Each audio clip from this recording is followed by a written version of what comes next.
स्थानिक स्वराज्य संस्थांच्या निवडणुकांसंदर्भातली मूळ ओबीसी असलेल्या उमेदवारांनाच संधी द्या अशा शरद पवारांनी सूचना दिलेल्या आहेत। पक्षाच्या कोर कमिटीच्या बैठकीत पदाधिकारी, आमदार आणि खासदारांना अशा अगदी स्पष्ट सूचना आल्या आहेत। म्हणजे ज्या ठिकाणी मूळ ओबीसी उमेदवार मिळणार नाही, केवळ त्याच ठिकाणी पर्यायी कुणबी प्रमाणपत्र मिळालेल्या इच्छुकाला संधी द्या असं त्यांनी म्हटलेलं आहे। बैठकीत पुन्हा एकदा कोणत्याही परिस्थितीत भाजपसोबत युती नकोच असाही पवारांनी पुनरुच्चार केलेला आहे।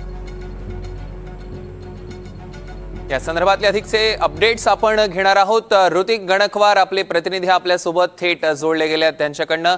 ऋतिक, काय अधिकचे अपडेट्स आहेत? एकतर दोन भूमिका पवारांनी स्पष्ट केलेल्या दिसतात, ते म्हणजे एक ओबीसी संदर्भातली आणि दुसरी म्हणजे पुन्हा भाजपसोबत युती नकोच असा एकदा पुन्हा त्यांनी उच्चार केलेला आहे।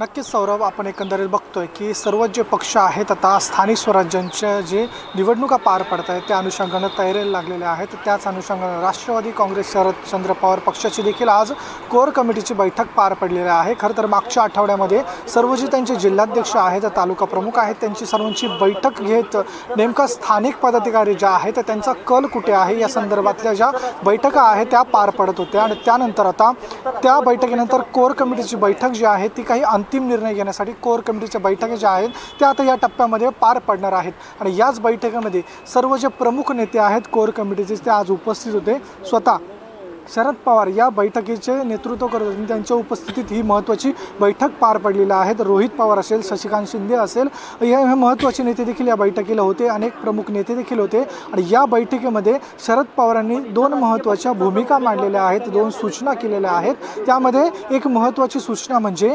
जे लोकांना आता ओबीसी प्रमाणपत्र मिळालेलं आहे त्यांना उमेदवारी न देता जो मूळ ओबीसी आहेत त्यांना स्थानिक स्वराज्य संस्थांमध्ये उमेदवारी द्यावी अशा पद्धतीच्या सूचना ज्या आहेत त्या आपल्या नेत्यांना शरद पवार यांनी दिलेला आहे। तर दुसरीकडे कोणत्याही परिस्थितीमध्ये भाजपसोबत जायला आपण तयार नाही आहोत, आपण जाणार नाही आहोत असा पुनरुच्चार जो आहे तो शरद पवार यांनी केलेला आहे। त्यामुळे एकंदरीत महत्त्वाची भूमिका जी आहे ती शरद पवार यांनी या बैठकीमध्ये मांडल्याचं आपल्याला पाहायला मिळतं। सौरभ, निश्चितच ऋतिक, या संदर्भातले अधिकचे अपडेट्स आम्ही तुमच्याकडून घेऊ। तुर्तास धन्यवाद।